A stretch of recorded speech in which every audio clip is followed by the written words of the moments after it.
The next question, it's come on the Facebook again by Zedin Eric.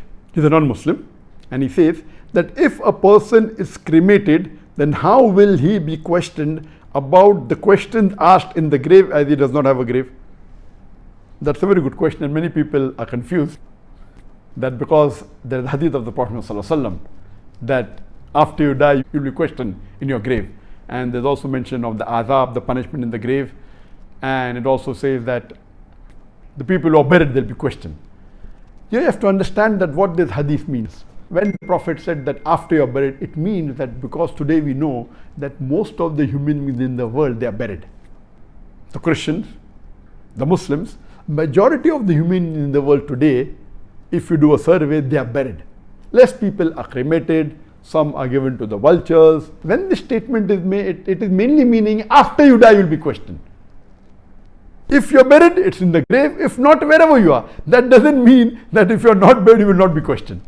There are chances that maybe wild animals may kill you and you don't get buried. There are chances you'll drown. Doesn't mean you won't be questioned. No. Because for questioning, two things are required. The soul and the body. The body, if you realize, even when you're buried, it gets disintegrated. It gets merged into the earth. So the main concept is that if Allah can resurrect you on the day of judgment, why can't He yet, whether you have a body or not, whether you're buried or whether you're drowned, whether you're cremated, Allah can yet, if He wants to give you pain, wants to give you punishment, as Allah says that in the Quran, in Surah Insan, chapter number 75, verse number 3, that if those people who think that Allah cannot resurrect them on the day of judgment, how can Allah reassemble our bones on the day of judgment? So Allah says, tell them that Allah can not only reassemble the bones, He can reconstruct in perfect order the very tips of your fingers. Talking about fingerprints, Allah can even get your fingerprints which is not even identical in a million people.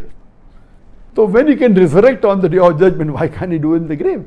So it is basically telling you that after you die, whether you are in the grave, whether you are drowned, whether you are cremated, there will be a minor question and answer session.